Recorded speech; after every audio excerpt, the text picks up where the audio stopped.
Cuestiones de género. Sexo y género. Diferencias. Concepto básicos. Consecuencias negativas de la masculinización para el hombre. El patriarcado. Instituciones que apoyan el patriarcado. ¿Qué es entonces la igualdad? La violencia y el género. Se da. Bibliografía. 1. Sexo y género. Diferencias. ¿Qué adjetivos asocian con varón? Valiente, audaz, inteligente, trabajador. ¿Qué adjetivos asocian con mujer? Dulzura, ternura, sentimiento, debilidad. Sexo. El sexo se refiere a las pocas diferencias biológicas entre hombres y mujeres, diferencias que por lo tanto son naturales. Generalmente se dice que una persona es de uno u otro sexo de conformidad con la forma y funciones de sus órganos sexuales. Se nace hembra o macho aquí y en cualquier otro lugar del planeta, hoy, en el pasado y en el futuro. Las características que traemos de nacimiento son aquellas que tienen que ver con la forma de los órganos sexuales. Esta diferencia biológica es la que hace que pertenezcamos a uno u otro sexo. Por ejemplo, si nos muestran un bebé recién nacido envuelto en una cobija blanca, la única forma en que vamos a saber su sexo es viendo la forma de sus órganos sexuales. Se llama género a las características que aprendemos mediante la escuela, las religiones, los medios de comunicación, la familia, etc., y que nos definen como hombres y mujeres. Como estas características son aprendidas, pueden ser modificadas.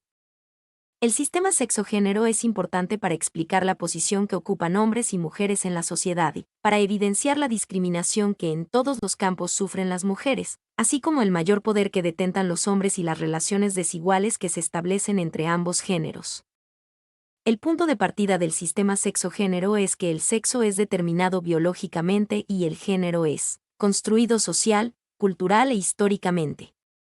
Esta separación conceptual permitió, sobre todo, reconocer que ser hombre o ser mujer, más allá de las diferencias anatómicas, constituye una construcción social y no una condición natural. Al ser una construcción social, tiene implícita la posibilidad de cambio. Comprender que sexo y género no son la misma cosa y poder distinguir claramente la diferencia entre estas dos realidades es condición necesaria para poder tomar conciencia de las bases ideológico-culturales de nuestra subordinación y ofrecer a la sociedad un modo alternativo de repensar la mujer y reorganizar las relaciones entre hombres y mujeres. Cultura y naturaleza. Generalmente se relaciona cultura con el varón y naturaleza con la mujer. 2. Concepto básicos. Género. Perspectiva de género. Identidad de género. Análisis de género. Género. Es una condición social y cultural construida históricamente. En la mayoría de nuestras sociedades, el deber ser de hombres y mujeres está predeterminado por su cultura. El género es ese conjunto de características, roles, actitudes, valores y símbolos que conforman el deber ser de cada hombre y de cada mujer, impuestos dicotómicamente a cada sexo mediante el proceso de socialización y que hacen aparecer a los sexos como diametralmente opuestos por naturaleza. Ser hombre y ser mujer puede ser diferente de una cultura a otra o de una época histórica a otra, pero en todas las culturas se subordina a las mujeres. Perspectiva de género. La perspectiva de género es el modo de hacer frente a estas brechas de género.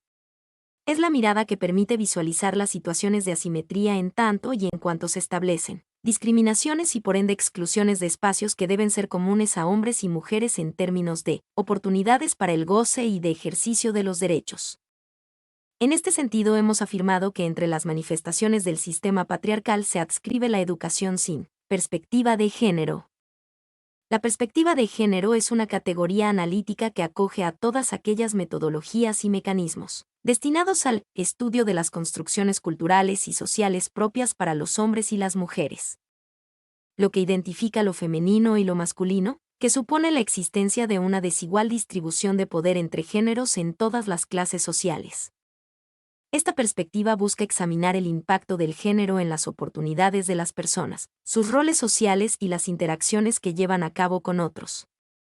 La perspectiva de género pretende desnaturalizar, desde el punto de vista teórico y desde las intervenciones sociales, el carácter jerárquico atribuido a la relación entre los géneros y mostrar que los modelos de varón o de mujer, así como la idea de heterosexualidad obligatoria, son construcciones sociales que establecen formas de interrelación y especifican lo que cada persona debe y puede hacer, de acuerdo al lugar que la sociedad atribuye a su género. Androcentrismo. Hace referencia a la práctica, consciente o no, de otorgar a los varones o al punto de vista masculino una posición central en la propia visión del mundo, de la cultura y de la historia. Identidad de género. La identidad sexual no es el sexo biológico, sino el hecho de ser socializado, desde el nacimiento o antes, como perteneciente a uno u otro sexo. Esto lo pudo comprobar porque el gemelo idéntico del niño en cuestión, este sí socializado como niño, mostraba todas las características, actitudes y aptitudes de un niño, mientras que el que había sido socializado como niña, aunque gemelo idéntico, mostraba las características, actitudes y aptitudes de una niña. Concluyó entonces que la asignación del rol casi siempre es más determinante en la consolidación de la identidad sexual que la carga genética, hormonal o biológica. A esa identidad que se fundamenta en la asignación del rol con base generalmente pero no siempre en el sexo biológico. Él la llamó identidad de género, para diferenciarla de la identidad sexual basada únicamente en el sexo biológico. La identidad de género alude a la percepción subjetiva que un individuo tiene sobre sí mismo en cuanto a sentirse hombre o mujer. Este puede considerarse como el sexo psicológico o psíquico y se constituye en uno de los tres elementos de la identidad sexual junto a la orientación sexual y el rol de género. Sus articuladores son los cánones vigentes de masculinidad y feminidad. Se relaciona con el esquema ideoafectivo de pertenencia a un sexo, por lo que sería la expresión individual del género. Toda sociedad tiene un conjunto de esquemas de género, vale decir, una serie de normas o estereotipos culturales relacionados con el género, que sirven de base para la formación de una identidad social en relación a otros miembros de tal sociedad, y que en consecuencia, dan origen a la identidad de género. Análisis de género. Un análisis de género examina cómo el género interactúa con otros tipos de opresión, como clase, raza, casta, edad, religión y orientación sexual. Las relaciones de género varían según el contexto cultural, económico, político y social. Si bien el análisis del poder no estará completo sin tener en cuenta el género, el análisis de género no está completo sin examinar cómo el género interactúa con otras dimensiones del poder. Consecuencias negativas de la feminización para la mujer. El proceso de feminización o aprendizaje de las características asignadas al género femenino afecta negativamente a las mujeres. 1. La autoestima se daña con el solo hecho de percibir que pertenecen al género menos valorado, que las características que identifican al género femenino no les otorgan el poder suficiente. En general, las mujeres no se sienten seres humanas completas al compararse con los hombres y lo que es peor aún, no aprenden a quererse ni a respetarse a sí mismas lo suficiente para que otras personas las quieran y respeten adecuadamente. 2. Si todos los días las mujeres están expuestas a mensajes que les dicen una y otra vez que son seres inferiores, que no sirven para determinados trabajos, que sus salarios son menores porque son mujeres, que deben soportar actos de violencia como las violaciones, el incesto y el hostigamiento, etc. Ello provoca obviamente que tengan sentimientos de inferioridad, que se sientan inseguras, incapaces de asumir retos. Esto, ligado a la baja autoestima, provoca un gran daño en todas las mujeres. 3. La depresión es una enfermedad que padecen en su mayoría las mujeres. La depresión es una sensación de tristeza generalizada que limita a las personas para que enfrenten su cotidianidad. Los dos puntos anteriores nos dan elementos para pensar que las mujeres poseen razones suficientes para sufrir de depresiones, porque da mucha tristeza el sentirse parte del género menos valorado y menos respetado, del género más violentado y al que se le exige más trabajo, del género más ignorado y más maltratado. 4. Las mujeres trabajan excesivamente. Todas realizan la mayor parte del trabajo doméstico y son las cuidadoras de los hijos, abuelos, esposos o compañeros, etc. Además, muchas mujeres trabajan fuera del hogar y realizan varias jornadas laborales. La mayoría de las mujeres se levantan muy temprano y se acuestan tarde en la noche, para poder cumplir con todas las tareas. Esto acarrea mucho cansancio y es consecuencia de que en el seno de las familias no se compartan las responsabilidades indispensables para el bienestar familiar. Por ello se afirma que las mujeres desempeñan una jornada laboral doble o triple. 5. Desde pequeñas se enseña a las mujeres a desconfiar de las demás, lo cual provoca falta de solidaridad y hace que la gran mayoría vivan aisladas y se sientan solas. Por otro lado, ese aislamiento les dificulta aún más emprender acciones conjuntamente y aprender a confiar en otras mujeres. Las telenovelas transmiten este mensaje claramente. Siempre caracterizan a las mujeres como las más malas, las más chismosas, las quitamaridos, las intrigantes y con ello están diciendo a las televidentes, que en su mayoría son mujeres, que es mejor no entrar en contacto con otras mujeres porque corren el riesgo de que les provoquen algún daño. Por suerte, a pesar de estos mensajes, las mujeres han buscado formas de solidaridad que les han permitido sentirse apoyadas y acompañadas en diferentes momentos de sus vidas, por ejemplo, cuando necesitan que alguien les cuide a sus hijas /diagonalos, cuando requieren de cuidados por alguna enfermedad, cuando necesitan de algún consejo. 6. A las mujeres se les transmite el mensaje de que no deben enojarse porque es poco femenino, porque se ven feas cuando están bravas. Ello hace que tiendan a guardar los enojos y a no expresarlos, y eso es muy dañino para la salud emocional y física de todas. La acumulación de enojos provoca gran cantidad de estrés y puede ser una de las causas de la depresión. 7. Como antes mencionamos, el trabajo de las mujeres es poco valorado y reconocido. El más desvalorizado y poco reconocido es el trabajo doméstico. Ninguna mujer recibe paga por realizarlo, salvo las mujeres empleadas domésticas, a pesar de que es un mandato que no puede dejar de cumplir. También en el trabajo asalariado las mujeres sufren discriminación. En general las mujeres se ubican en aquellos trabajos, como la enfermería, los servicios en general y la docencia escolar, que no son bien remunerados. Tienen menos posibilidades de ascender aunque estén calificadas para ello. Ganan un porcentaje menor de salario que los compañeros hombres, tienen menos oportunidades de conseguir empleos, etc. 8. El poco conocimiento que las mujeres tienen de su propio cuerpo, la falta de presencia de las mujeres en la definición de políticas que regulan su capacidad reproductiva y la poca responsabilidad con que los hombres manejan generalmente su sexualidad, es causa de que muchas mujeres sufran una serie de embarazos no deseados. Todo esto, aunado al mandato de que ante todo deben ser reproductoras de la especie, hace que las mujeres no sean las únicas responsables de los embarazos. Un ejemplo de esto es el alarmante aumento de embarazos de mujeres adolescentes en nuestros países. 9. Debido a la baja autoestima, los sentimientos de inferioridad y a otros factores, las mujeres se sienten dependientes, necesitan de algún hombre que tome las decisiones por ellas, que les indique cómo deben comportarse e incluso que las provea económicamente. Salen de la dependencia de la familia y caen en la dependencia del esposo o compañero o de algún otro miembro masculino de la familia. Recordemos que a las mujeres se nos dice que siempre habrá un hombre que nos va a proteger. Sin embargo, y a pesar de la existencia de ese mandato social de que la mujer debe ser dependiente del hombre, en la realidad muchas mujeres son las que mantienen, solas, los hogares, y en los casos en que tengan compañero o esposo, ellas son un soporte indispensable en la manutención de sus familias. Consecuencias negativas de la masculinización para el hombre. 1. A los hombres, desde muy pequeños, se les prohíbe externar aquellos sentimientos que sean contrarios al mandato de ser valientes, fuertes, inquebrantables. Todos los seres humanos experimentamos diferentes sentimientos en determinados momentos, o sea, que también los hombres sienten miedo, fragilidad, temor, etc. Sin embargo, no deben demostrar esos sentimientos para que nadie piense que son menos hombres. Cuando un hombre se muestra tierno, generalmente se dice que es playo, que es mariquita, que se parece a una mujer, etc. Cuando demuestra tener miedo se le dice que no es hombre, etc.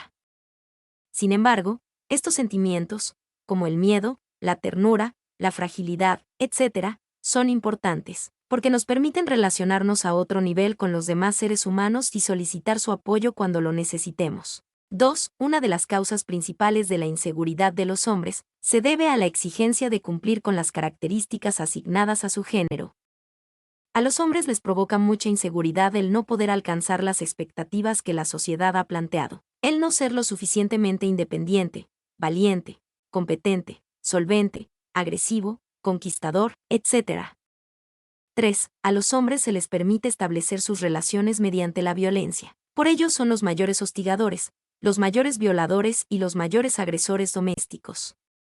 El ser violento no es una cualidad, sino un aprendizaje que menoscaba a cualquier ser humano y daña a todas las personas. La violencia se expresa también en el ámbito laboral, siempre se está en competencia agresiva con las y los demás compañeros de trabajo. Una muestra más de la gran dosis de violencia detentada por los hombres y que afecta al mundo, es la destrucción de los recursos naturales y la existencia de guerras. 4. Algunas de las razones por las cuales los hombres padecen de una gran cantidad de ansiedad y estrés son las siguientes. Se les asigna el mandato social de que deben ser el proveedor principal de su familia y el salario no le alcanza. Tiene que mantener a 2 o más familias al mismo tiempo. Trabaja fuera de la casa excesivamente. Mantiene relaciones violentas con sus familiares o compañeros de trabajo. Siente que no es lo suficientemente atractivo. Reprime los sentimientos como la tristeza, el temor y todos los asociados con el fracaso, etc. 5. En muchos países la mayoría de los suicidios se dan entre hombres, lo cual nos indica el excesivo estrés y ansiedad en que viven muchos de ellos. Igualmente, los hombres son los mayores homicidas, lo cual es un indicador de la gran violencia con que han aprendido a resolver sus conflictos. 6. En muchos países los hombres viven menos años que las mujeres. Esto nos indica que su calidad de vida no es muy buena y que todos los factores que enumerábamos antes inciden en la cantidad de años que viven. 7. Las enfermedades cardíacas afectan mayoritariamente a los hombres. Uno de los factores que tiene que ver con estas enfermedades es una alta dosis de estrés y ansiedad. En muchos países, cada año mueren muchos hombres entre los 40 y 55 años a causa de infartos. 8. Existe una prohibición para los hombres de que no se parezcan en nada a lo que se considera femenino. Se piensa que es degradante que cualquier hombre tenga actitudes o exprese sentimientos asociados como propios de las mujeres.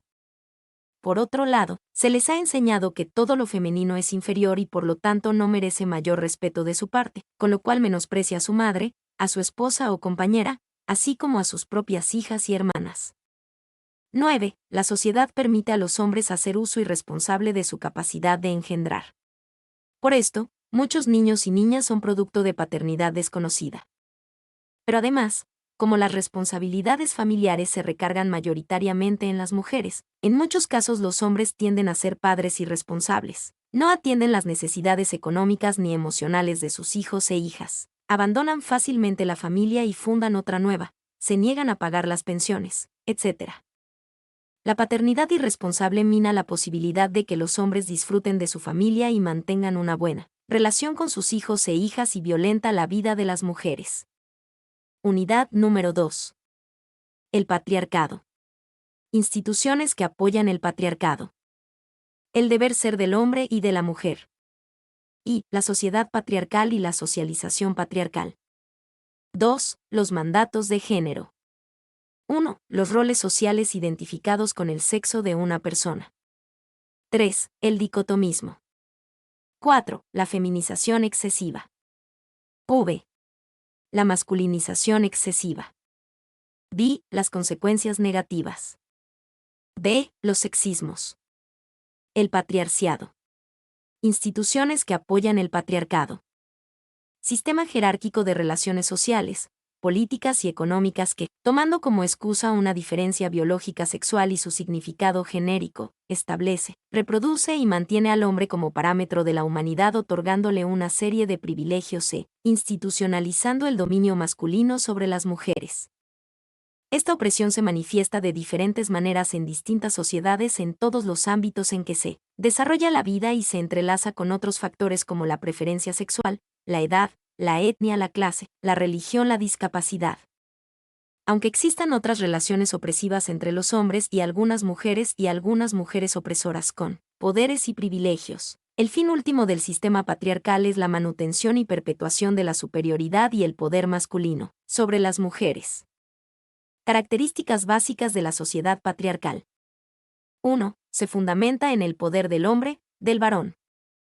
2. Es un sistema de organización social en el que se legitima el dominio de los hombres sobre las mujeres, mediante el mantenimiento de las estructuras de género. 3. Aunque existan hombres en relaciones de opresión dentro del sistema patriarcal, siempre serán las mujeres el grupo más oprimido entre los oprimidos, las invisibilizadas por la historia, las víctimas mayoritarias de la violencia de género, las que poseen menor acceso a la educación, al poder, a las oportunidades laborales, etc. El patriarcado es jerárquico y los hombres de diferentes clases, razas o etnias ocupan diferentes lugares dentro de este, pero a su vez están unidos por una relación de dominación sobre las mujeres. 4. Las relaciones de dominación u opresión patriarcales legitimadas por las relaciones desiguales de género se entrelazan con otros factores económicos, sociales, culturales, políticos y religiosos. 5. El patriarcado, que se apoya en la diferencia biológica entre los sexos y la construcción genérica respectiva, se expresa de diferentes maneras de acuerdo con el momento histórico y geográfico en el que los factores antes citados se desarrollan, o sea, es dinámico.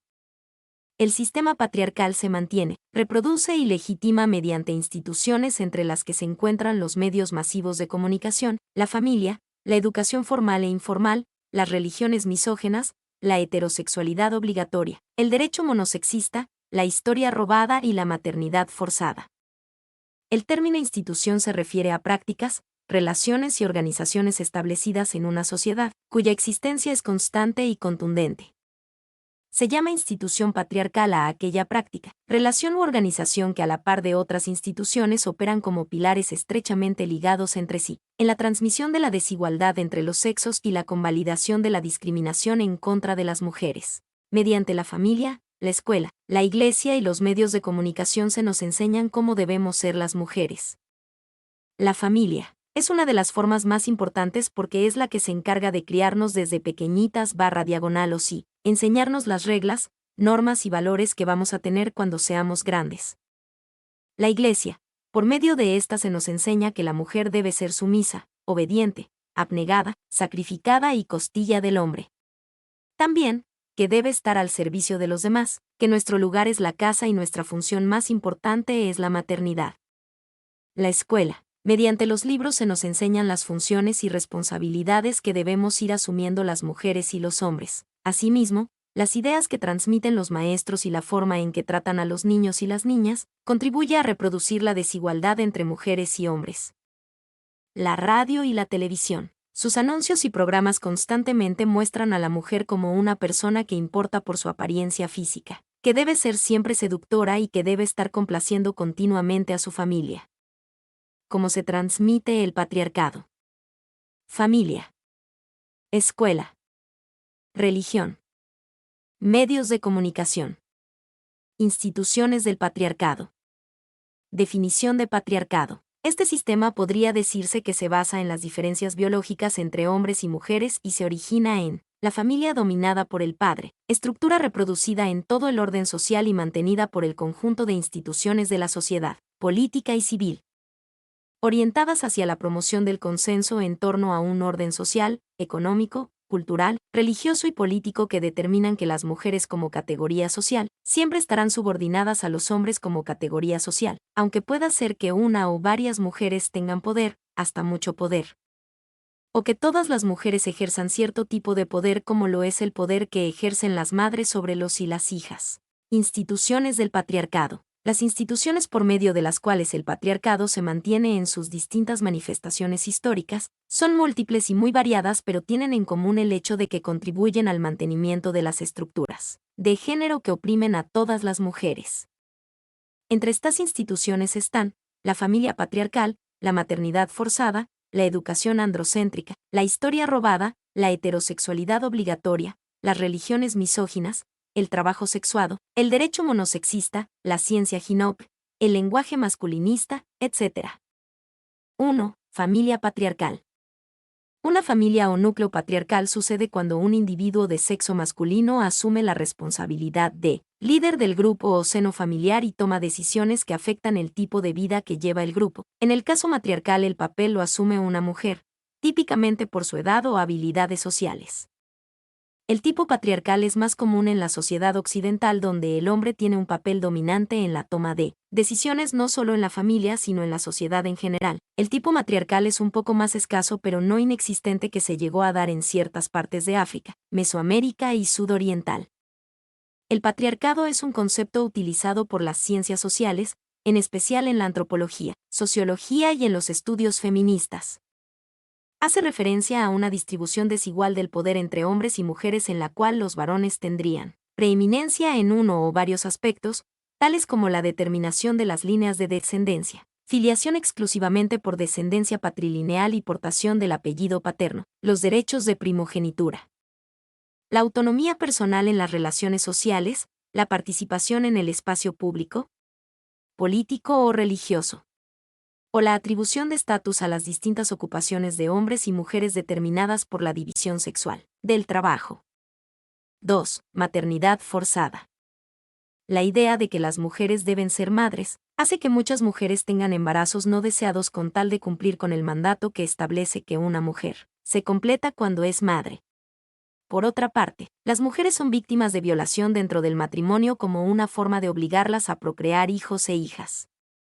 3. Educación androcéntrica. El androcentrismo es una de las manifestaciones más generalizadas de sexismo. Significa que el hombre varón es el centro a partir del cual se ha desarrollado el pensamiento humano, que son sus hazañas las que dan contenido a la historia de la humanidad, que son sus experiencias y necesidades las únicas relevantes, que son ellos los que han definido el carácter de las leyes, de la educación, del lenguaje, entre otras cosas.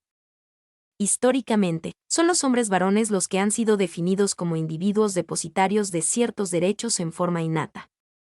Las mujeres, que en algunas etapas de la historia ni siquiera eran consideradas ciudadanas, son más bien definidas como miembros del hogar jefeado por un hombre, que es el verdadero poseedor de los derechos humanos. El ámbito privado, al que han sido relegadas discriminatoriamente las mujeres, no ha sido tomado en cuenta como categoría a la hora de definir los derechos humanos, porque se considera que lo que ahí ocurre es un asunto interno que solo concierne a los miembros del núcleo familiar. Por lo tanto, si las mujeres han sido confinadas a la esfera privada del hogar y la familia, las violaciones que allí se cometen en contra de sus derechos no se considerarán violaciones a los derechos humanos. 4. Historia robada. Omisión de hechos históricos protagonizados por las mujeres. La historia con H mayúscula. Otra institución del patriarcado es la que yo llamo la historia robada. ¿Se han preguntado alguna vez por qué la historia con H mayúscula no ha registrado los aportes y violaciones a los derechos humanos de las mujeres? ¿Será que las mujeres no hemos hecho nada digno de registrarse en los anales de la historia? ¿O será que en esta disciplina también hay un sesgo androcéntrico que ha tenido como consecuencia el que, generalmente, se ha registrado solo aquello que los hombres han considerado suficientemente importante como para llamarse hechos históricos? Al respecto nos dice Gerda Lerner. Al igual que los hombres, las mujeres son y han sido siempre actoras y agentes en la historia. Ya que las mujeres son la mitad o más de la mitad de la humanidad, siempre han compartido el mundo y sus trabajos en iguales partes con los hombres. Las mujeres son y han sido parte central, no marginal, de la formación de la sociedad y de la construcción de la civilización. Las mujeres también han compartido con los hombres la preservación de la memoria colectiva, que conforma el pasado en la tradición cultural, provee el vínculo entre generaciones y conecta el pasado con el futuro. Esta tradición oral se mantuvo viva en la poesía y el mito, que tanto hombres como mujeres crearon y preservaron en el folclore, el arte y los rituales.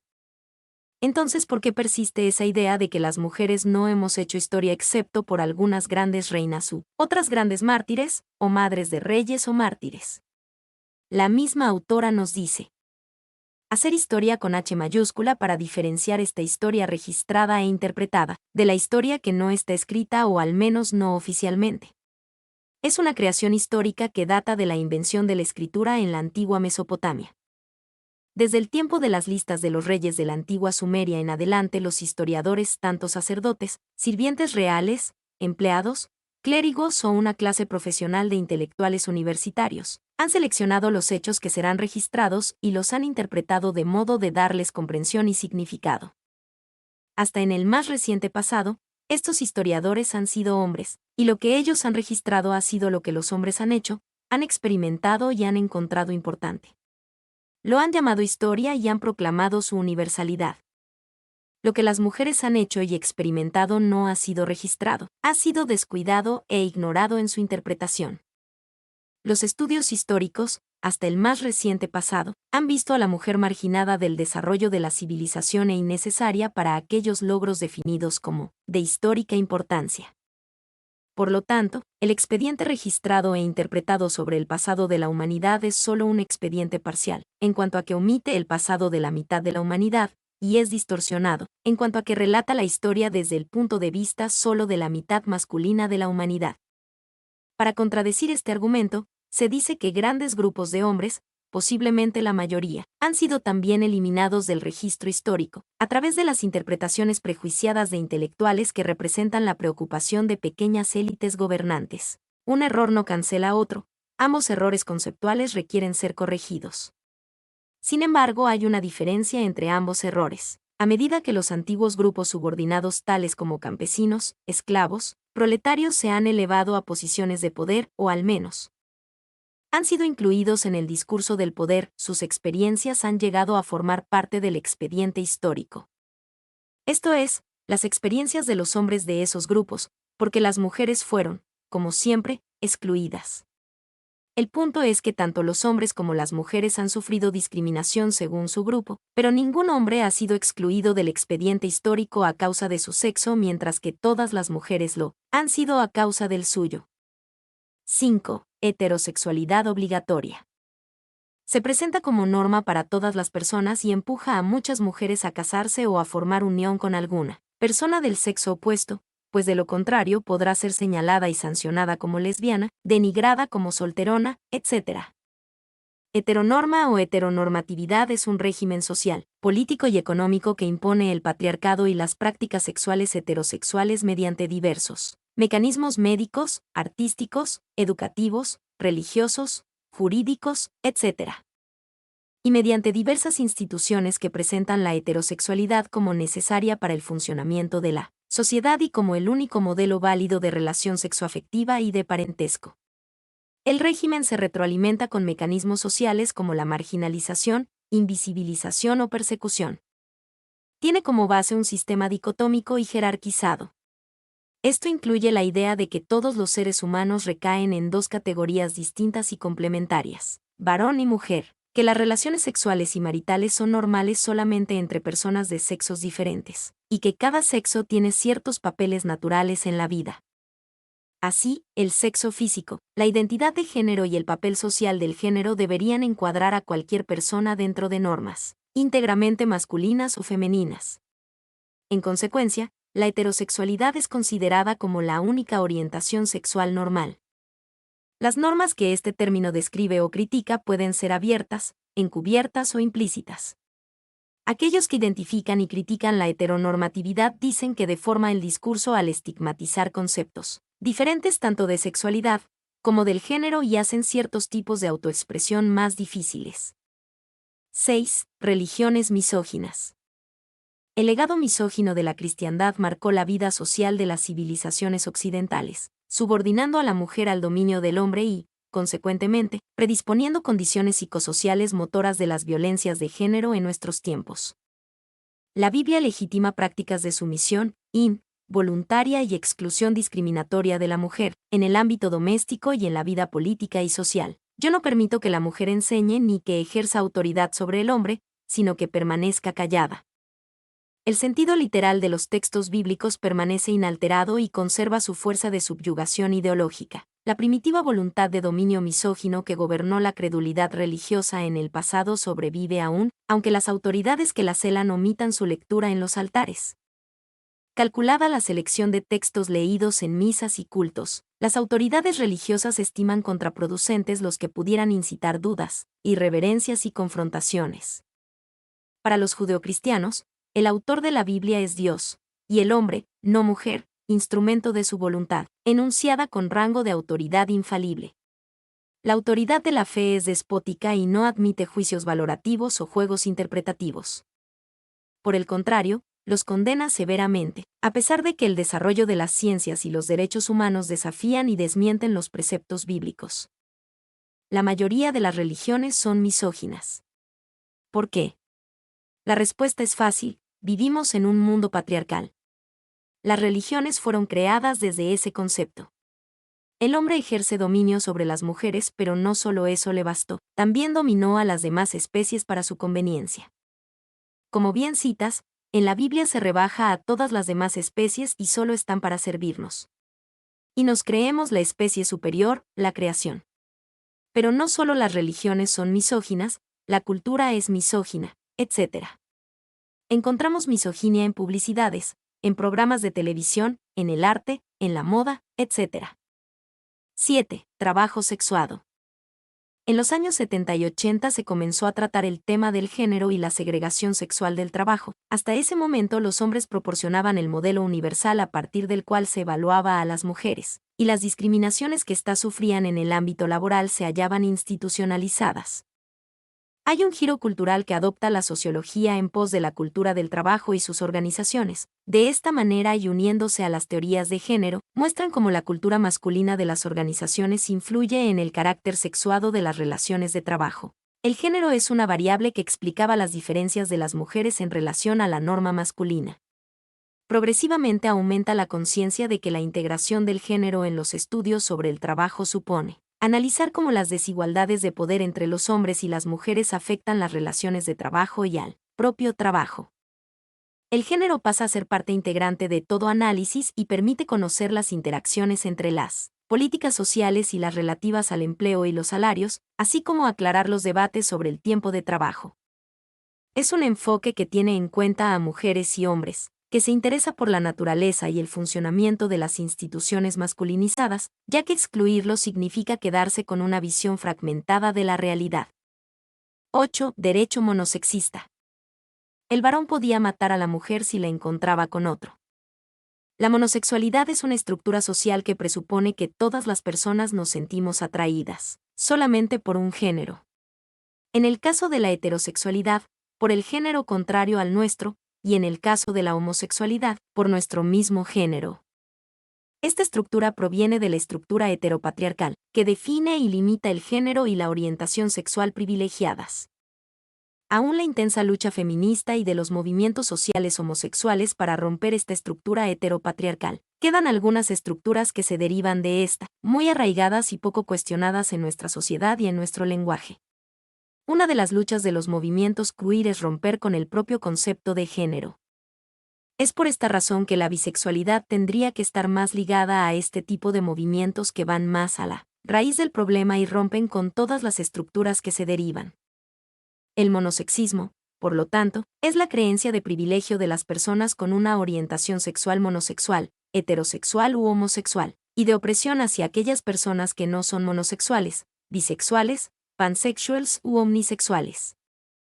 Socialmente se han creado muchos estereotipos en torno a la bisexualidad, estereotipos que sirven para discriminar, aislar y estigmatizar a las personas bisexuales, colocándolas en una posición de vergüenza, poco evolucionadas o nocivas, malas, socialmente. Todos estos estereotipos en conjunto y el conjunto de situaciones, comentarios y estigmas discriminatorios hacia personas bisexuales se llaman actos bifóbicos. Para decirlo claramente, un tipo de violencia llamada bifobia.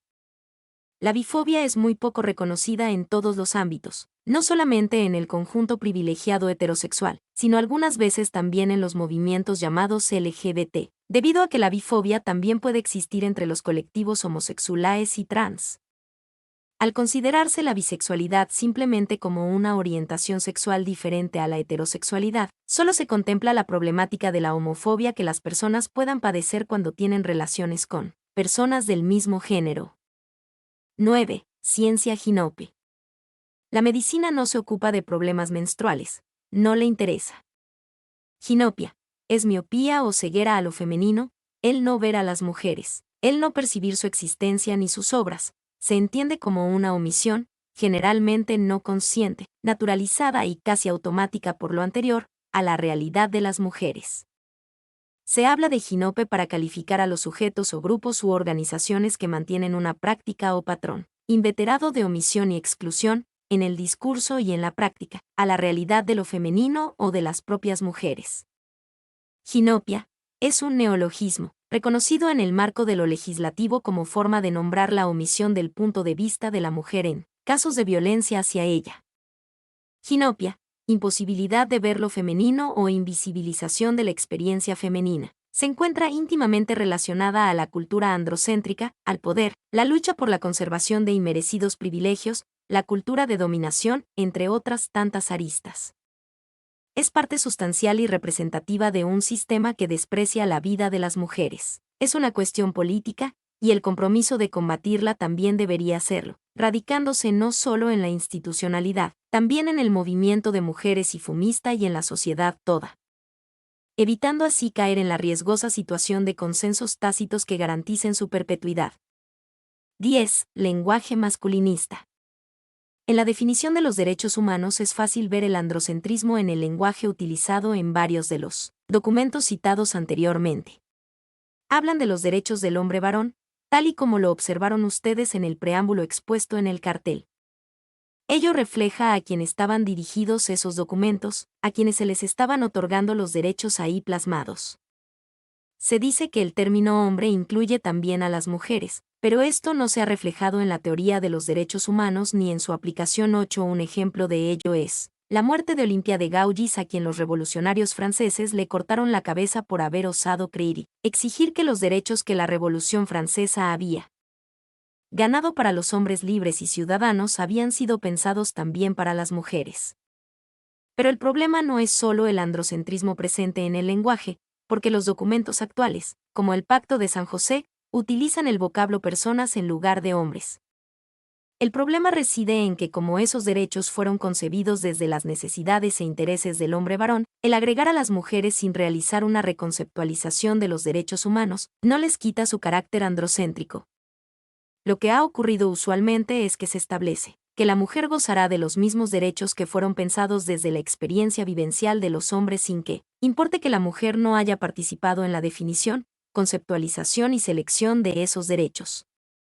Y menos aún sin que importe que la experiencia de vida de las mujeres sea diferente y desigual a la de los hombres. El que no se haya tomado en cuenta la existencia de la mujer a la hora de conceptualizar y darle contenido a los derechos humanos, se debe además a que estamos habituadas a su no presencia, pues la mujer persona ha sido y es ignorada por la filosofía, la historia, la ciencia, el derecho, los medios de comunicación, etc.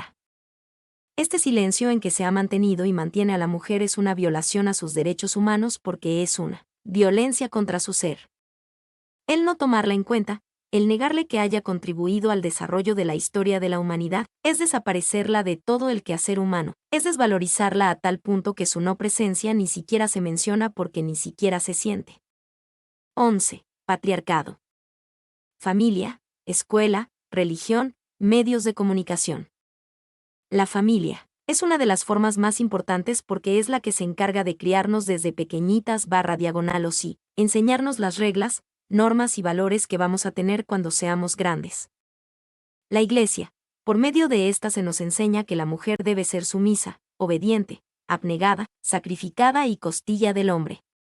También, que debe estar al servicio de los demás, que nuestro lugar es la casa y nuestra función más importante es la maternidad. La escuela. Mediante los libros se nos enseñan las funciones y responsabilidades que debemos ir asumiendo las mujeres y los hombres. Asimismo, las ideas que transmiten los maestros y la forma en que tratan a los niños y las niñas, contribuye a reproducir la desigualdad entre mujeres y hombres.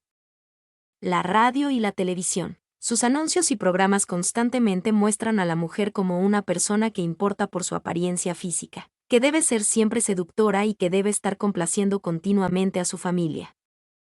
El patriarcado, como origen de la violencia doméstica. Por Ana de Cajigas Arriazu. Socióloga. La familia es el grupo social más violento y en el que se perpetra más violencia. Es más probable que una persona sea agredida o asesinada por algún familiar o en su casa, que en otro lugar o por otra persona. En la Declaración de las Naciones Unidas, con motivo de la conmemoración del Año Internacional de la Mujer en 1980, se dijo que la violencia contra la mujer es el crimen encubierto más numeroso del mundo porque por el mero hecho de serlo, por su condición, es víctima de una serie de delitos, además de poder serlo como individuo. Igual que el hombre. La violencia doméstica contra la mujer ha permanecido y permanece en un enorme porcentaje de casos oculta y silenciada por las víctimas, lo que ha provocado su perpetuación a lo largo de la historia hasta nuestros días. Esto ha sido así porque hay una serie de factores socioculturales que lo permiten. La sociedad, en general, se caracteriza por la opresión.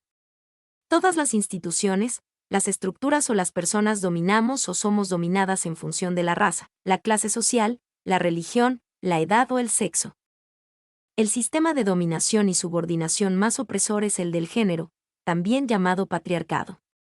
Fue la primera estructura de dominación y subordinación de la historia y aún hoy sigue siendo un sistema básico de dominación, el más poderoso y duradero de desigualdad y el que menos se percibe como tal. Podríamos definir el patriarcado como la relación de poder directa entre los hombres y las mujeres en las que los hombres, que tienen intereses concretos y fundamentales en el control, uso, sumisión y opresión de las mujeres, llevan a cabo efectivamente sus intereses. Esta relación de poder provoca desigualdad entre los dominadores, los hombres, y los subordinados, las mujeres. Esa opresión y subordinación está profunda y poderosamente arraigada en la organización de la sociedad, lo cual no es consecuencia del azar o de otros factores como la biología o la socialización en roles de sexo. Es una estructura primaria de poder que se mantiene de manera intencionada y deliberada. La sociedad patriarcal considera que la mujer carece de relevancia y de valía en comparación con el hombre, y que son estos los que deben ocupar predominantemente los puestos de mayor poder en empresas, en la política, en el gobierno y por supuesto también, dentro de la casa. Las mujeres tienen asignados espacios físicos y simbólicos que no han sido elegidos por ellas y que no suponen el reconocimiento ni el poder del colectivo genérico, que los hombres se reservan para sí.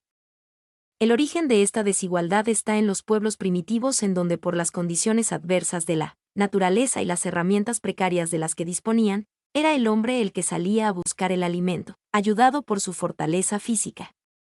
Mientras que la mujer permanecía cuidando de los hijos y con una servidumbre casi permanente a su cuerpo a causa de la menstruación, el embarazo y el parto. Este sistema patriarcal ha perpetuado ese orden jerarquizado y para ello ha elaborado toda una ideología que lo sustenta, dándole apariencia científica. El énfasis se pone en la diferencia natural y en los factores culturales que dieron lugar a la construcción de un ideal de mujer, que asignaba determinadas funciones sociales, las domésticas, y ciertas conductas tales como la dulzura, la paciencia o la comprensión, las cuales, por casualidad, eran las idóneas para realizar las tareas que le habían sido asignadas con anterioridad. Grandes filósofos que han pasado a la historia como tales, dejaron algunas reflexiones sobre la mujer y sus cualidades. Aristóteles dijo que la mujer es hembra por su falta de cualidades y que es incapaz de formarse un juicio propio, o de tener criterios propios. Se queda estancada en la mentalidad infantil. Santo Tomás nos definió como un ser sin substancia propia, relegado al plano de lo puramente ocasional. Rousseau consideró que la mujer había perdido el estado de naturaleza y se había convertido en un ser falso, mundano y artificial, cuya regeneración le obliga a aprender a vivir según su origen. Por lo tanto, la mujer resulta que es un ser corporal, intuitivo, sensible, débil en el aspecto orgánico y sobre todo inepta para la lógica de la razón. De todo esto se concluye que la naturaleza nos encadena y complementa con el hombre, al ser éste el único poseedor del poder intelectual. Esta ideología, según la cual la mejor situación para todos es aquella en la que los hombres son los dominadores, y en esa idea de superioridad y de dominación de un género sobre otro se educa a los niños y a las niñas. ¿Cómo aprendemos a adoptar el estatus que nos corresponde? La cultura de la sociedad lo abarca todo, está compuesta de conceptos, hábitos, artes, moral, leyes, costumbres, instituciones, etc. La sociedad impone al individuo sus costumbres y sus creencias. Hay una conciencia colectiva que es una realidad diferente de los individuos, anterior y superior a ellos, que se apodera de la conciencia de estos. El género, igual que la raza o la clase social, es una parte de la estructura social. Se dota de contenido socialmente, con lo cual no es natural, como he explicado anteriormente, mientras que el sexo sí que viene determinado biológicamente. Simone de Beauvoir dijo que no se nace mujer, se llega a serlo, es decir, que las diferencias biológicas existentes entre hombres y mujeres no nos dotan de contenido masculino y femenino. Nacemos hombres o mujeres, no masculino o femenino. Esto es un artificio, una construcción que aprendemos e incorporamos. Desde que la persona nace, existe una indiferente predisposición, percepción y atribución de características respecto al mismo bebé, según que éste se ha presentado como niño o como niña. Es lo que se llama el efecto o fenómeno del etiquetado. Luego, más tarde, durante la socialización se forma a los niños para que adopten y aprendan los roles y vivan en las esferas de la masculinidad o femineidad, según les corresponda.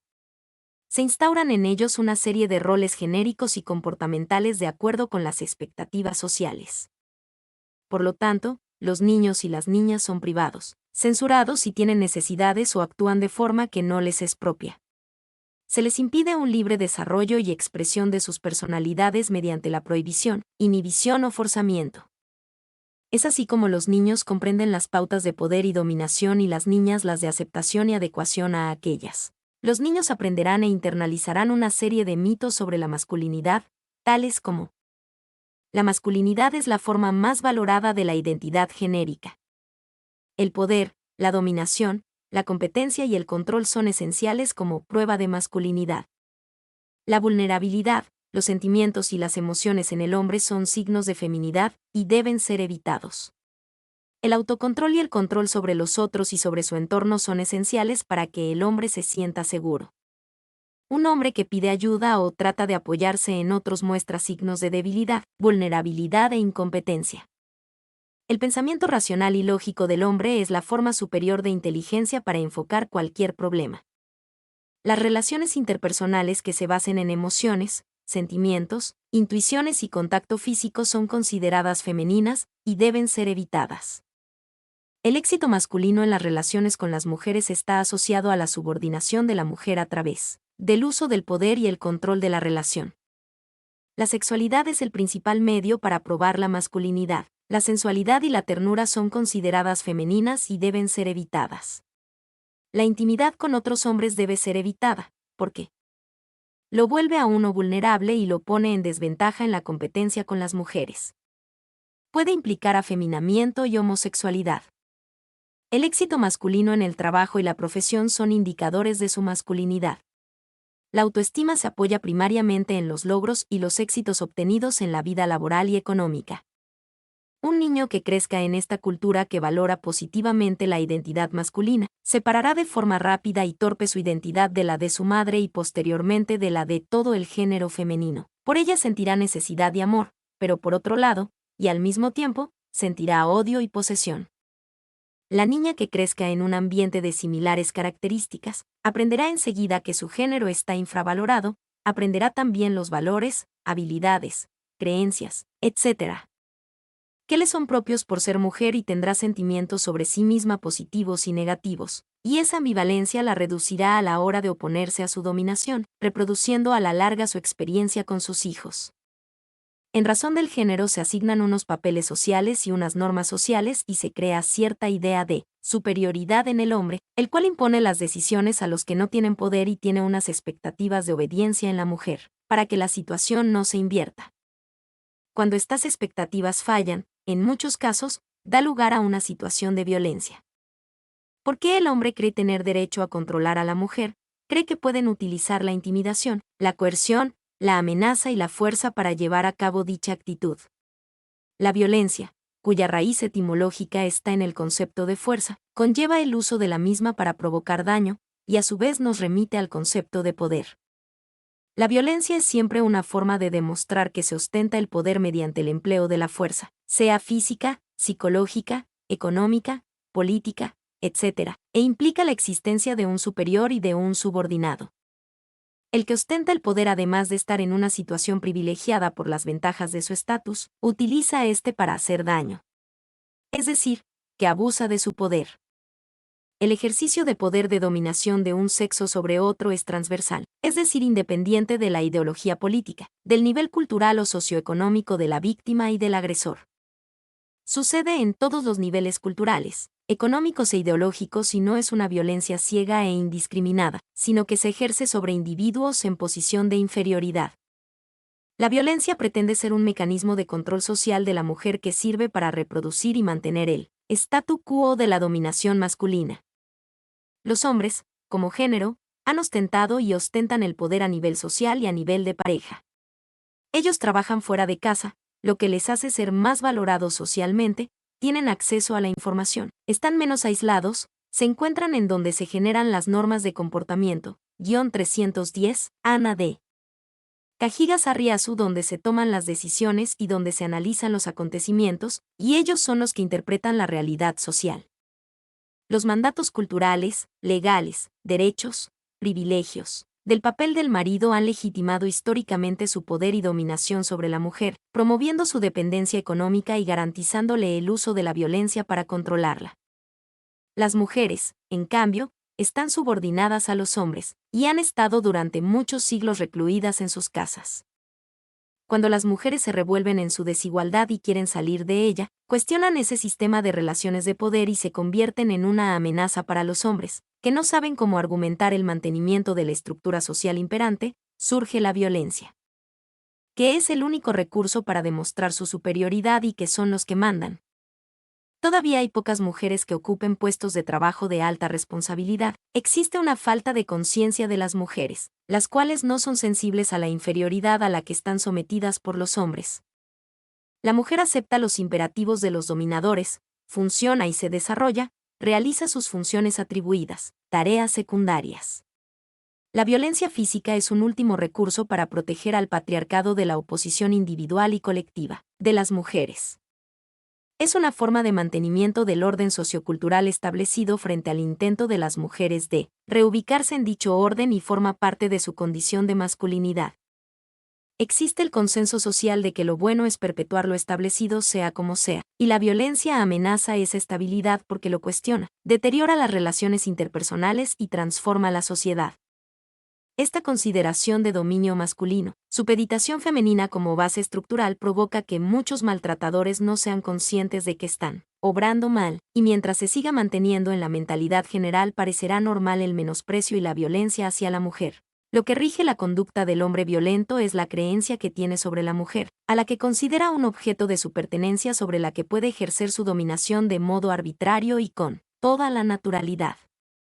Con la violencia impone sus criterios, la desvaloriza, la tiene por inferior y la somete con la humillación y la vejación.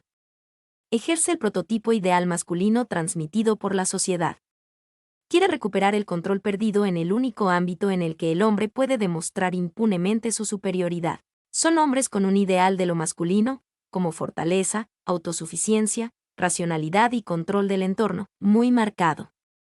Tienen un sistema de creencias basado en los mitos culturales de la masculinidad y de la inferioridad de la mujer. Creen que los hombres son por naturaleza dominantes y las mujeres sumisas. No solo se sentirá profundamente herido si su esposa o novia le deja o si ella no se somete a sus deseos, sino que también experimentará su conducta como una ofensa humillante a su virilidad porque, como dice Corsi, un hombre de verdad nunca le dejaría a su mujer.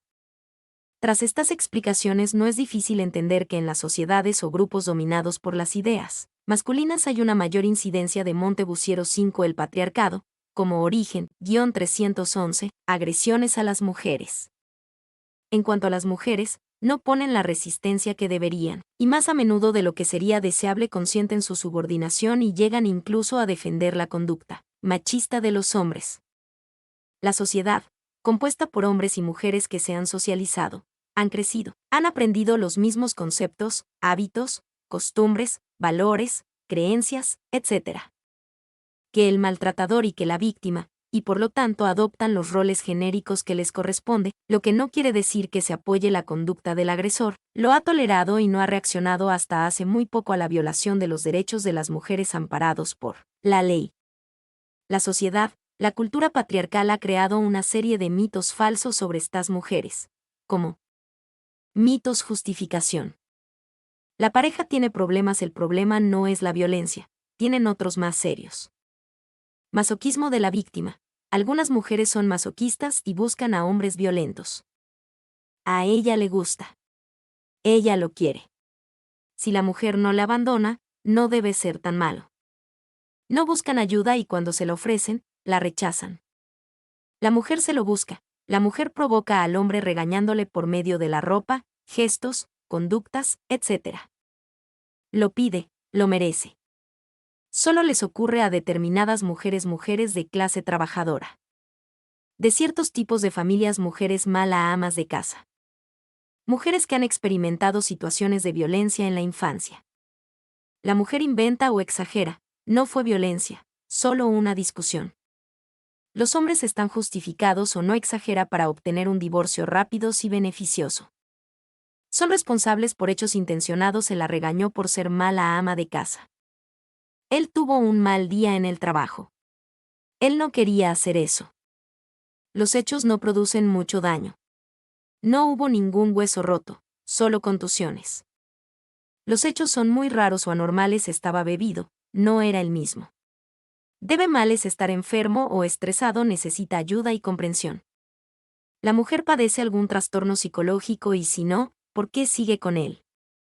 No hay salida, podría ser peor, mejor mantener a los niños y a la familia por su propio bien. Niños, familia, los niños necesitan a su padre. Él quizá cambie su comportamiento. Hogar, entorno, no tiene dónde ir, y en su situación, edad, hijos, separada, sin trabajo, etc., es imposible rehacer una vida digna. La sociedad condena la violencia doméstica en la teoría, como comportamiento social, se apoya la denuncia y la búsqueda de protección para la víctima, pero cuando se conocen casos concretos se reacciona de manera reticente, escéptica, esquiva, eludiendo la condena de manera clara y contundente. Se llega a dudar de la veracidad de lo que cuenta la víctima, se niega lo evidente diciendo que exagera o tergiversa el problema, lo silencia por vergüenza y cuando decide denunciarlo recibe respuestas de incredulidad, indiferencia cuando no frivolizan sobre lo que está contando. Esta falta de conciencia del problema real por parte de los que no están involucrados directamente es lo que explica la falta de medidas de todo tipo, legales, de recursos asistenciales de diversa índole, etc., para atajar el problema. La valoración social ha pasado de la negación, a la justificación o trivialización por la levedad o rareza de los casos, a destacar las diferencias biológicas entre hombres y mujeres.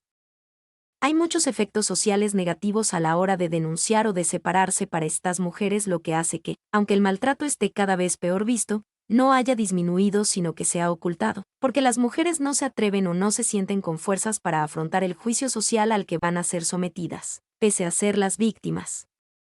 El problema es muy complejo y si no se aborda adecuadamente provoca la ineficacia de las medidas que se tomen, y además, y lo que es peor, se puede contribuir a reforzar la conducta del agresor violento y afianzar su mentalidad en consonancia con la ideología masculina hoy aún dominante, empeorando la suerte de las mujeres maltratadas en su condición de víctimas. Es lo que en terminología terapéutica se llama victimización secundaria. Cuando la mujer decide denunciar, las personas que la atiendan deben ser comprensivas a la hora de entender todo su relato. Lo fundamental es mostrar la comprensión, empatía, darla trato humanitario cuando esté hablando de su situación, a la que ha llegado justo por lo contrario, por falta de comprensión de quienes la rodean. En muchas ocasiones, las mujeres se sienten doblemente víctimas. Por un lado de su marido o compañero agresor y por otra del sistema, el cual no da respuesta a su demanda de justicia.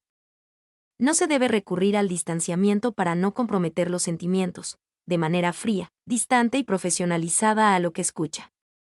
Ante esta reacción la mujer se retrae, se siente incomprendida, y más aún si es otra mujer. No se trata de ser piadoso, compasivo ni altruista. Se trata de que el médico no se limite a diagnosticar y recetar un remedio contra los golpes o la depresión sin preguntar por los orígenes de todo eso. O de que el abogado no informe a la mujer sobre sus auténticos y legítimos medios de defensa o la urjan a tomar decisiones que no está, en ese momento, en condiciones de tomar, o de que el policía no adopte posturas paternalistas para convencerla de que se olvide del incidente y vuelva a casa porque eso va a hacerlo mejor. Las personas que desempeñan cargos de servicio público como representantes y representativas de la autoridad deben dejar de ser miembros integrantes de la sociedad para encarnar en sus respectivos puestos los intereses generales. No es fácil porque, como vimos al principio, han sido socializados bajo el sistema patriarcal igual que la víctima, el agresor, pero deben de hacerlo. Al resto de profesionales solo se les puede exigir el cumplimiento de su deontología, pero también es verdad que por encima de esta, está la conciencia del atentado contra los principios humanitarios que son los hechos violentos a los que nos referimos y lo que no se puede consentir es el lucro a costa del dolor ajeno. Otro aspecto es el de los medios de comunicación, en los que se habla de la violencia doméstica de manera frívola y trivial buscando la emotividad fácil y primaria del espectador y saciando su curiosidad morbosa pero sin profundizar en el origen de lo que se relata. Además pretenden con esos programas en los que personas anónimas cuentan sus miserias, que por otro lado todos tenemos, vayamos o no vayamos a la tele, acercarse a la realidad, aunque a la vuelta de la publicidad se hable de las idílicas vidas de los famosos. Además, a mi juicio, están confundiendo a la audiencia al dar en estos programas varios casos consecutivos, dando con ello la impresión de que ahora hay más que antes y de que se denuncia más, y ambas cosas no son del todo ciertas. Por último, me gustaría dejar claro que en esto de los malos tratos, si no lo condenamos individual y colectivamente, así como la desigualdad que llevan consigo, lo que hacemos es alargar en el tiempo una situación intolerable, en cierta manera, reforzar el comportamiento del hombre que agrede a su mujer. En esto, lo que no es denuncia es legitimación de lo silenciado. Sexismo. Creencia en la superioridad masculina. Es la creencia fundamentada en una serie de mitos y mistificaciones que declara la superioridad del sexo masculino, creencia que resulta en una serie de privilegios para ese sexo que se considera superior. Estos privilegios mantienen al sexo femenino al servicio del sexo masculino, situación que se logra haciendo creer al sexo subordinado que esa es su función natural y única. Es una creencia fundamentada en una serie de mitos y mistificaciones. La sociedad patriarcal hace uso de una serie de mitos para convencer a las personas de que la inferioridad, subordinación y discriminación de las mujeres es una cuestión natural. Desde mitos religiosos hasta biológicos y sociales son utilizados para tratar de justificar la superioridad de los hombres frente a las mujeres. Creencia que resulta en una serie de privilegios para el sexo que se considera superior. El sexo considerado superior detenta una serie de privilegios que le permitirán desarrollarse con mayor plenitud, tener mayores oportunidades, mejores salarios, optar por puestos de decisión, etc. También, le permite tener mayor poder para controlar, mandar, agredir y manipular. Estos privilegios descansan en mantener al sexo femenino al servicio del sexo masculino. Los privilegios que detenta el sexo masculino aseguran que las mujeres se mantengan en una posición de subordinación que reduce a la mayoría de las mujeres, especialmente de las clases sociales más desposeídas, a una especie de esclavitud. Asumen el trabajo doméstico, cuidan de los hijos e hijas, ocupan los puestos menos valorados y peor pagados, son susceptibles de ser utilizadas sexualmente, etc. Es la creencia fundamentada en una serie de mitos y mistificaciones que declara la superioridad del sexo masculino, creencia que resulta en una serie de privilegios para ese sexo que se considera superior. Estos privilegios mantienen al sexo femenino al servicio del sexo masculino, situación que se logra haciendo creer al sexo subordinado que esa es su función, natural y única. Manifestaciones del sexismo. El sexismo lo encontramos presente en todas las instituciones de nuestras sociedades y en casi todo el accionar de las personas y tiene múltiples manifestaciones. Todas las manifestaciones de sexismo conllevan la idea de la inferioridad de la mujer, y por ende, la de su discriminación y subordinación. Muchas personas no creen que el sexismo está presente en las ciencias, las religiones, el derecho, etc. Sin embargo, el sexismo está presente en todos los ámbitos de la vida, incluyendo la mayoría de los textos que hablan de la igualdad entre los sexos, porque su parámetro de lo humano sigue siendo el sexo masculino. Con fines sobre todo didácticos, se han identificado 7 formas generalizadas de sexismo, a saber, el androcentrismo, la sobregeneralización y barra diagonal o la sobreespecificidad, la insensibilidad al género, el doble parámetro o doble patrón, el deber ser de cada sexo, el dicotomismo sexual y el familismo. La enumeración de las distintas manifestaciones del sexismo se hace para facilitar la comprensión del mismo, pero en ningún momento se podrá entender que cada una de esas manifestaciones es un fenómeno totalmente distinguible. Las formas de sexismo están muy relacionadas entre sí, tanto que en algunos casos es difícil especificar si se trata de una forma u otra. Androcentrismo. Se centra en la perspectiva masculina. Se da cuando un estudio, Un análisis o investigación se enfoca desde la perspectiva masculina únicamente, presentando la experiencia masculina como central a la experiencia humana y por ende como la única relevante. Consiste en ver el mundo desde lo masculino tomando al varón de la especie como parámetro o modelo de lo humano. Dos formas extremas de androcentrismo son la misoginia y la ginopia. La primera constituye el repudio u odio a lo femenino y la segunda, a la imposibilidad de ver lo femenino o la invisibilización de la experiencia femenina. El androcentrismo es una de las manifestaciones más generalizadas de sexismo.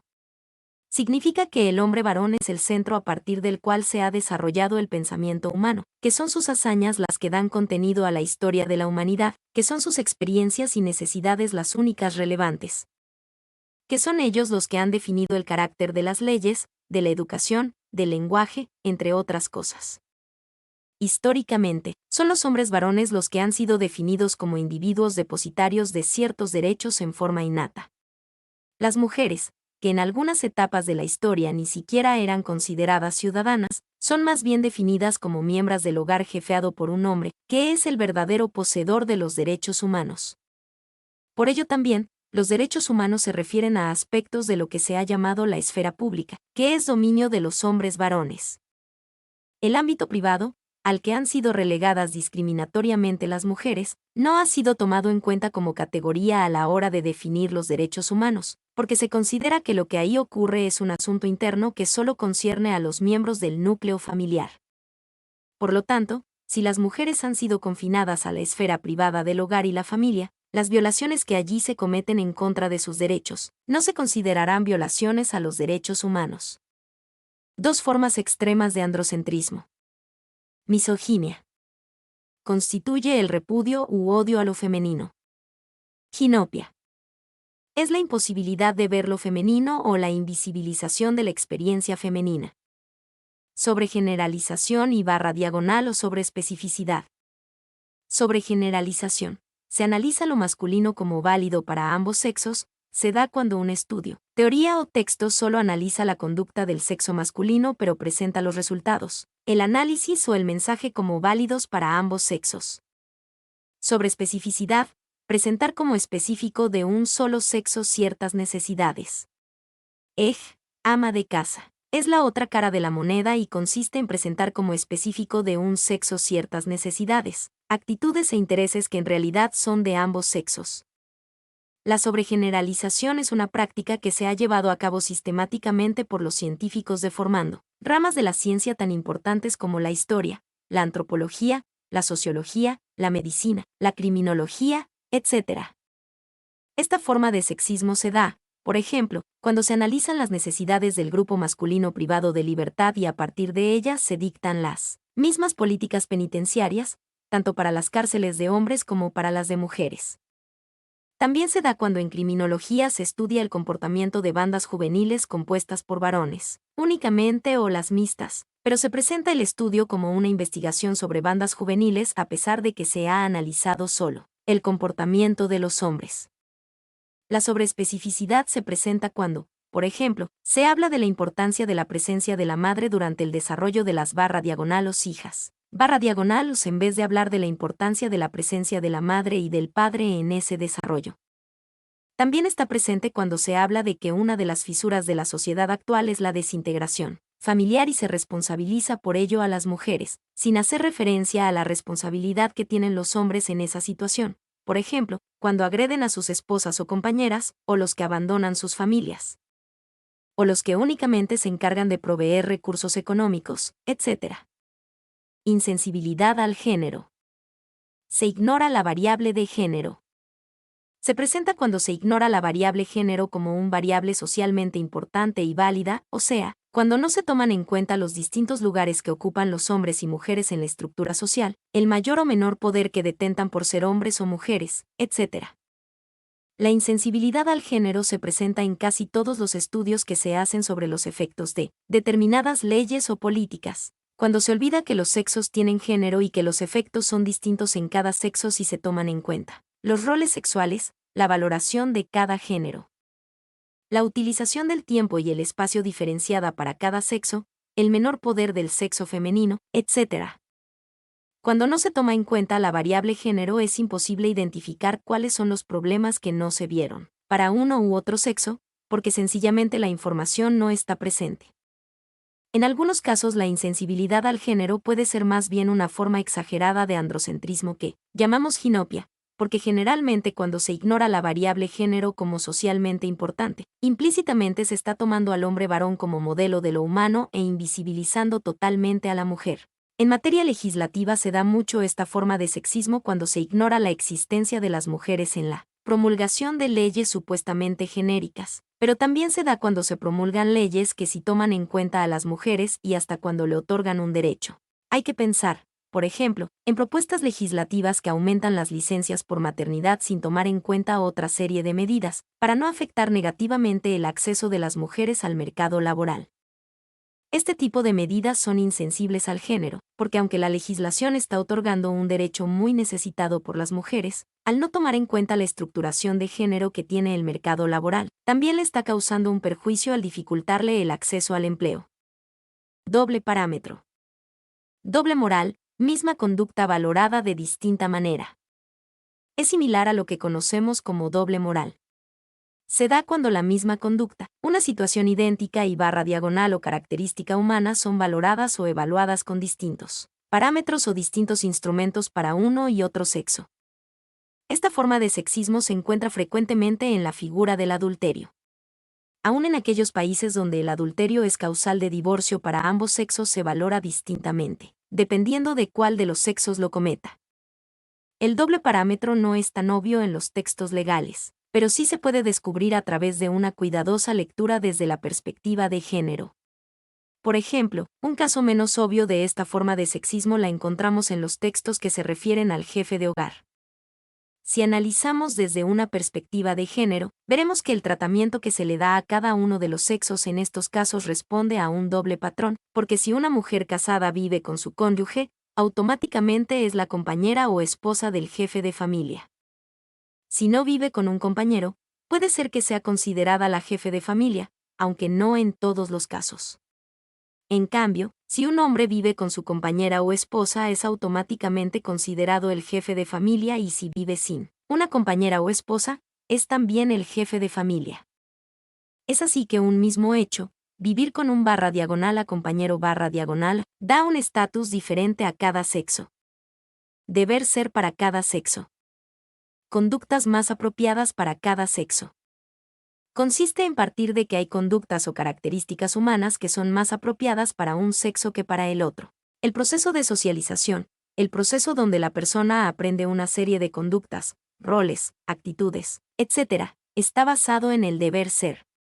El aprendizaje del género es un deber ser. Se espera que las personas se comporten de determinada manera de acuerdo al sexo al cual pertenecen. El deber ser para cada sexo es un concepto basado en la presunción de que existen patrones de conducta o formaciones caracterológicas que son más apropiadas para un sexo que para otro. El deber ser es tan fuerte que si una persona asume roles o características más amplias que las que se atribuyen a su sexo, probablemente esa persona será tildada de desviada o rara. Por ejemplo, en un estudio de 8 cárceles de mujeres que realizó el proyecto Mujer y Justicia Penal y la NUD, San José, Costa Rica, en 1991, a diferencia de lo que ocurre en las cárceles de hombres, las labores que las mujeres desempeñan diariamente y que son consideradas como indicadores de buen o mal comportamiento, son en su mayoría tareas ligadas a los roles que la sociedad les ha asignado como naturales a las mujeres: limpiar, cocinar, atender la guardería, etc. Si cumplen con el deber ser, estas mujeres pueden reducir penas y conseguir algún permiso. Esta forma de sexismo se manifiesta muchísimo en los estudios que analizan los efectos que provoca en los y las hijas el hecho de que la madre trabaje fuera de la casa. Como es obvio, estos estudios parten de que el rol natural de la mujer es estar en la casa criando a los y las hijas, y aunque no se está negando que ese fenómeno afecta a los y las niñas, el problema reside en que la realidad es distorsionada porque deja por fuera el impacto que también tienen en ellos. El hecho de que el padre no se ocupe directamente de su bienestar físico y mental. Dicotomismo sexual. Considera a los sexos como opuestos. Consiste en tratar a los sexos como diametralmente opuestos y no con características semejantes. Esta forma de sexismo podría ser considerada como una forma extrema de doble patrón. Consiste en tratar a mujeres y hombres como si fueran dicotómicamente diferentes, en lugar de tratarlos como dos grupos que tienen muchas semejanzas y algunas diferencias. Familismo. Identificar a la mujer con familia. Forma de sexismo: lo que es bueno para el padre es bueno para la familia. Identificación de la mujer persona humana con mujer familia. También se da si se habla de la familia como si la unidad, como un todo, experimentara o hiciera cosas de la misma manera, como si las diferencias en el impacto o en las actividades de las personas que conforman la familia fueran irrelevantes. Solo si una ley ha demostrado y no presumido que si impacto es favorable para todas las personas que la componen, esa ley es buena para la familia. Forma de sexismo: lo que es bueno para el padre se identifica como bueno para la familia. Psicología. Estudio del fenómeno de la diversa conformación sexual del ser humano, determinando incluso las facetas de la personalidad que muestran esta diversa estructura personalística. El hombre se siente impulsado a la actividad, la mujer busca la seguridad. El hombre tendencia a la abstracción, la mujer se inclina al concretismo. El hombre busca el prestigio, la mujer prefiere el bienestar. El hombre adopta una actitud sadista, mujer muestra una tendencia masoquista. El hombre utiliza los juicios de forma, la mujer suele emplearlos de valor. El hombre posee un conocimiento lógico, en la mujer predomina el conocimiento intuitivo. Consiste en la identificación de la mujer persona humana con mujer familia, o sea, el hablar de las mujeres y relacionarlas siempre con la familia, como si su papel dentro del núcleo familiar fuera lo que determina su existencia y por ende sus necesidades y la forma en que se la toma en cuenta, se la estudia o se le analiza. Esta forma de sexismo también se da cuando se habla de la familia como si la unidad, como un todo, experimentara o hiciera cosas de la misma manera o como si las diferencias en el impacto o en las actividades de las personas que conforman la familia fueran irrelevantes. Solamente cuando una ley ha demostrado y no presumido que su impacto es favorable para todas las personas que la componen, se puede decir que esa ley es buena para la familia. Es por esto que esta forma de sexismo también se da cuando lo que es bueno para el padre se identifica como bueno para la familia. El familismo está muy presente, por ejemplo, en las páginas policiales de algunos diarios de nuestro continente. Un ejemplo claro puede encontrarse en la llamada página policial o de sucesos de los periódicos. En un análisis sobre la imagen que estos proyectan de la mujer criminalizada se concluyó lo siguientes. Cuando la actora es una mujer se tiende a dar datos sobre las relaciones familiares de la misma, cuántos hijos tiene, si es casada, de quién es hija, etc. Una de las maneras siempre usadas de describir lo que hacemos las mujeres es ubicándonos de acuerdo a las relaciones familiares, para perpetuar la idea de que las mujeres somos en tanto nos proyectamos como hijas, esposas, madres, abuelas, etc. Principio de igualdad. Comúnmente se ha creído que el principio de igualdad establecido formalmente en las constituciones políticas es suficiente para asegurar la igualdad real o de facto entre hombres y mujeres.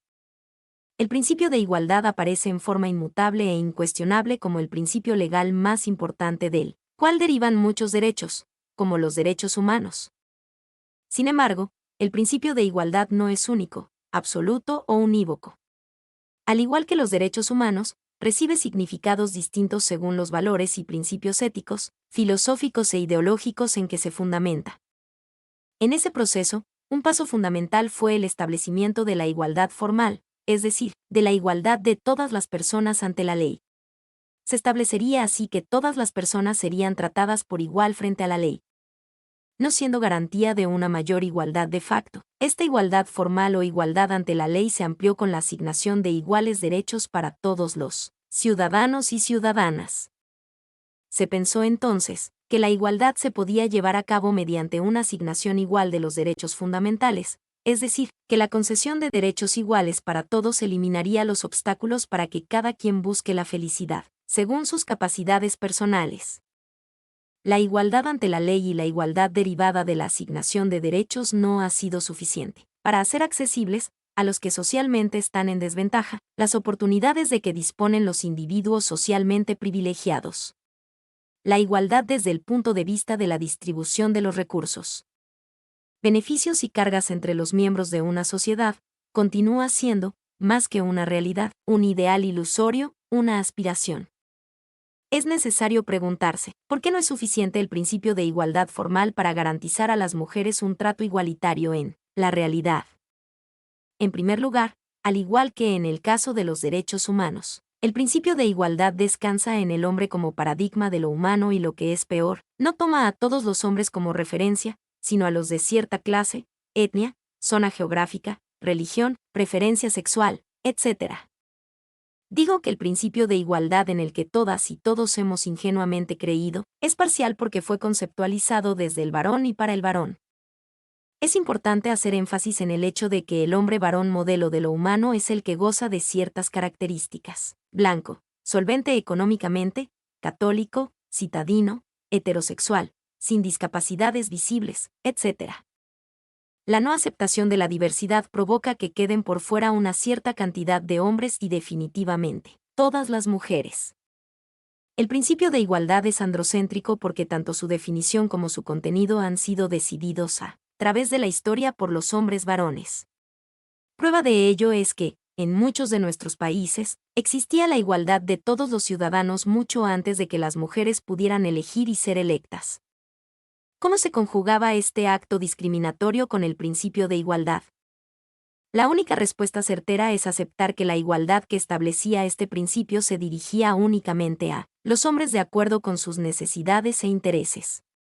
Incluso hoy en día, en que las mujeres podemos elegir y ser electas, cabe preguntarse, ¿realmente se cumple el principio de igualdad? La respuesta parece obvia si hacemos un recuento de las pocas mujeres que hoy ocupan puestos de poder en nuestros países. En segundo lugar, no basta con establecer que tanto hombres como mujeres somos iguales ante la ley, si no se reconoce que el ser hombre y el ser mujer en esta sociedad patriarcal plantea un punto de partida asimétrico. Pretender que la aplicación del derecho a la igualdad sea neutra o imparcial en términos de género es negar la situación de discriminación, subordinación y opresión que sufren las mujeres. No se trata de establecer las mismas reglas para hombres y mujeres, como si para ambos fuera igualmente fácil obtener un trabajo, acceder al estudio, ocupar un lugar en la toma de decisiones, tomarse un descanso, obtener créditos bancarios, etc.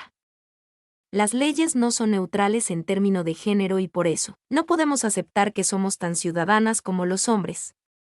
Sería admitir que las mujeres no hemos accedido a puestos de elección popular, no porque las reglas genéricas lo dificultan, sino porque no estamos capacitadas. Tenemos que aceptar que no basta con establecer la igualdad jurídico formal entre dos seres que de hecho están en condiciones de desigualdad. Debemos reconocer que nunca lograremos la igualdad jurídico formal entre los sexos, si lo que hacemos es declarar que, de ahora en adelante, la mujer y el hombre son iguales ante la ley, sin cuestionarnos cuál es la condición del hombre a la que vamos a elevar a la mujer. En otras palabras, tratar de establecer la igualdad jurídica por medio de leyes que tratan a la mujer como si estuviese en la condición del hombre, solo consigue legalizar e institucionalizar las desigualdades existentes. Cuando se habla de igualdad entre hombres y mujeres, no se trata de buscar los mecanismos para igualar las mujeres a los hombres. Eso sería continuar apoyando la creencia de que el hombre es el parámetro de la humanidad y que, por ende, la máxima aspiración de las mujeres es parecerse a ese parámetro. Los hombres y las mujeres somos igualmente diferentes, o sea, es a partir de esa diferencia que debe buscarse el contenido del principio de igualdad, pero no para discriminar a las mujeres. Quienes creemos y queremos una igualdad real, tenemos que partir de que el hombre es tan diferente de la mujer, como la mujer del hombre, pues somos igualmente diferentes. En otras palabras, quienes queremos la igualdad tenemos que darle otro contenido a ese concepto porque sí somos igualmente diferentes. Las leyes deben tomar esas diferencias en cuenta. Quienes estamos por una igualdad en la diferencia, entendemos que para que se cumpla el principio de igualdad, lo que se tiene que hacer es eliminar la desigualdad y jerarquización entre hombres y mujeres, no sus diferencias. Quienes queremos una igualdad real también partimos de la diversidad existente entre las personas. Romper con el modelo del hombre varón como el prototipo de ser humano no significa construir un modelo de mujer, sino entender y aceptar que no existe un parámetro único de la mujer. Somos muchas y muy diversas y es a partir de esa diversidad que proponemos darle contenido a la igualdad.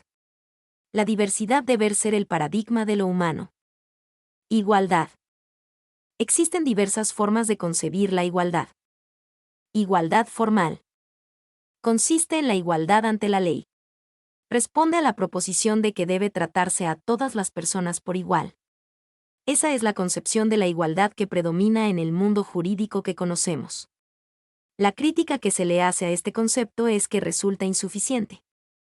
La mera igualdad formal puede coexistir con situaciones de desigualdad real en la sociedad.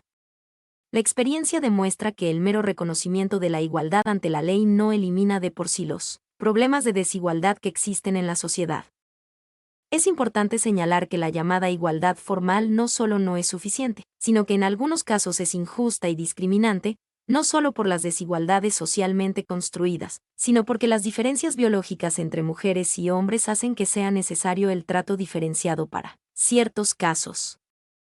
Por ejemplo, para satisfacer el criterio de igualdad formal, sería suficiente que el ordenamiento les reconociera a todas las personas el derecho a estar asistidas por abogado o abogada en las causas penales.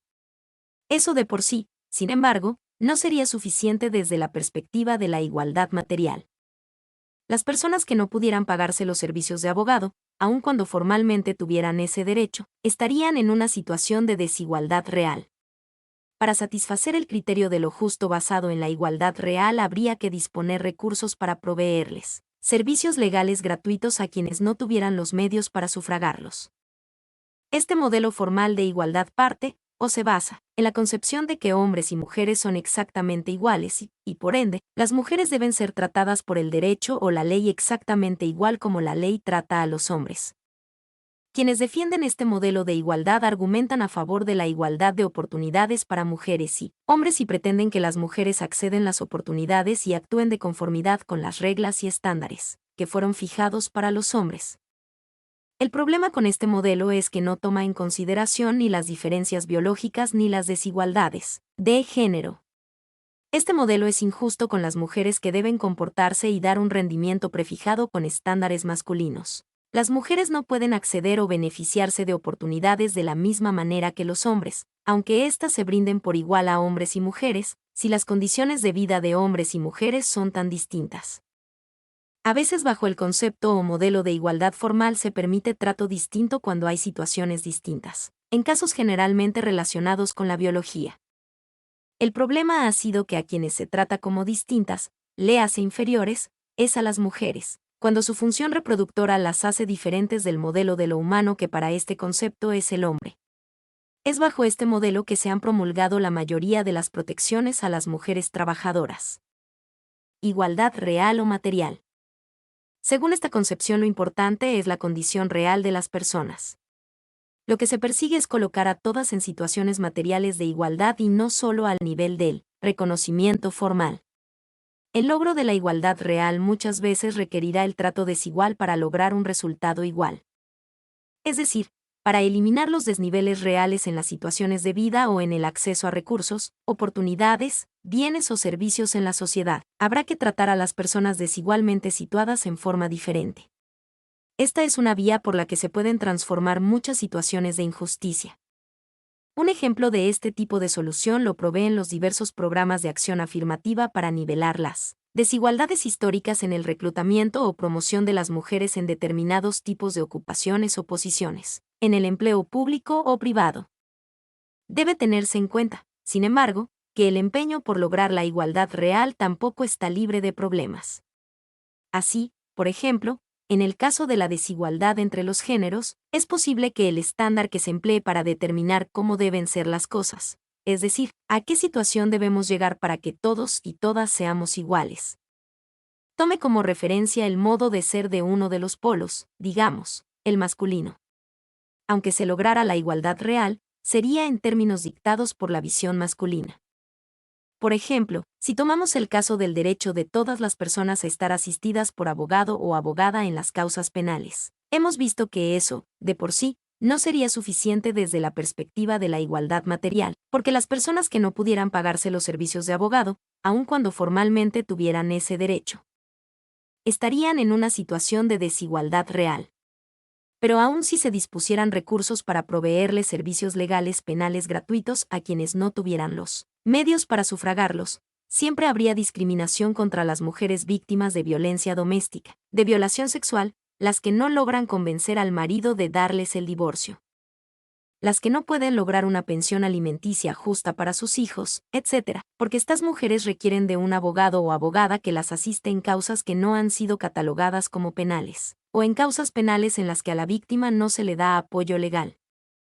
Y aún en los casos en que es la mujer la que es acusada de un delito y por ende tiene derecho a un abogado o abogada que la defienda en la causa penal que contra ella se instaure, si esa o ese abogado defensor no conoce la teoría de género o no es sensible a la realidad de las mujeres, no podrá darle la defensa que esa mujer merece de acuerdo a su realidad.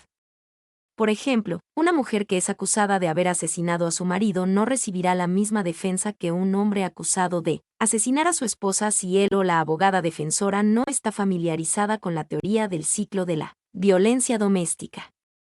Otro ejemplo de cómo el modelo de igualdad material no siempre beneficia a las mujeres son las medidas para facilitar a estas el acceso a un campo tradicionalmente reservado a los hombres. Esto podría entenderse como un paso en la dirección de la igualdad material. Pero facilitarles a las mujeres este acceso exigiéndoles que para ello se ajusten a normas y estándares, fijados por los hombres y pensados para ellos, sería injusto desde la perspectiva de la equidad. Equidad. Se ha planteado que ni la igualdad formal ni la material o real son de por sí suficientes para lograr un trato justo a las personas. Muchas veces el trato justo requiere que se trate a cada cual según sus particulares circunstancias.